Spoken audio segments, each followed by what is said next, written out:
गुरुजी आपसे एक प्रश्न है कि इस उंगली का नाम अनामिका क्यों पड़ा? वाह, क्या बात है। क्या नाम है आपका? दिव्यांश मिश्रा। दिव्यांश मिश्रा। दिव्यांश मिश्रा का नाम प्रश्न है कि हमारे हाथ की जो अंगुलियां हैं इनका अलग अलग नाम है। जैसे इसको क्या बोलते हैं? अंगुष्ठ, अंगुष्ठा। और इसका नाम तर्जनी, तर्जनी। इसका नाम मध्यमा, इसका अनामिका, और इसका कनिष्ठिका। तो इनमें से ये जो अनामिका उंगली है इसका नाम अनामिका क्यों पड़ा? वैसे तो इसके पीछे अनेकों कारण हैं। यदि किसी दर्शनाचार्य के पास जाओ तो वो दर्शन के अनुसार इसका नामकरण कर देगा। किसी भक्त के पास जाओ तो अपने भक्ति के कारण इसका नाम अनामिका बना देगा। जैसे वैष्णव संप्रदाय में कहते हैं कि एको नारायण साक्षात, नारायण नारायण नारायण द्वितीयो नास्ति, केवल नारायण ही नारायण है, दूसरा कोई है नहीं, इसलिए भी इसका नाम अनामिका है। लेकिन आप लोग साहित्य के विद्यार्थी हैं, इसलिए साहित्य में इस विषय पर कोई प्रश्न अथवा कोई प्रसंग है तो उसके विषय में आपको बताना उचित होगा।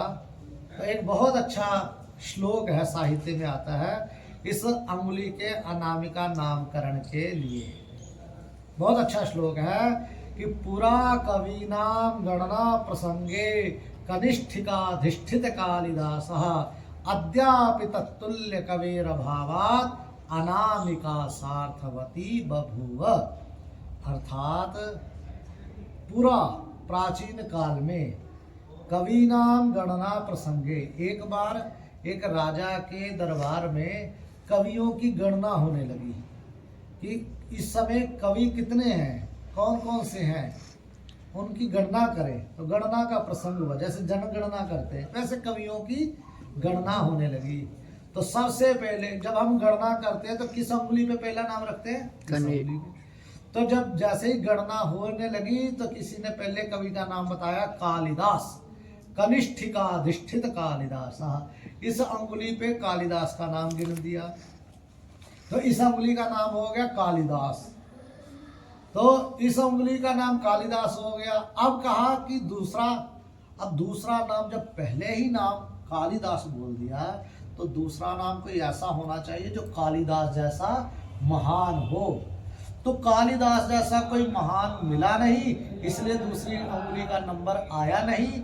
तो तब की बात है, और आज भी अद्यापि तत्तुल्य कवेर अभावात, आज भी कालिदास के समान किसी दूसरे कवि के अभाव के कारण अनामिका सार्थवती बभूव, इसका नाम अनामिका पड़ गया। अनामिका अर्थात जिसका कोई नाम नहीं हो, जिसका कोई नाम ना हो वो है अनामिका।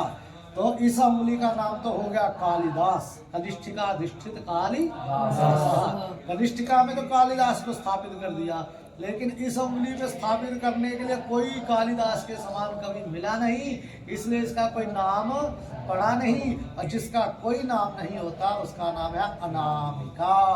तो कितना सुंदर प्रसंग है कि पुरा कवीनाम गणना प्रसंगे कनिष्ठिकाधिष्ठित कालिदास अद्यापि तत्तुल्य कवेर भावात अनामिका सार्थवती बभूव।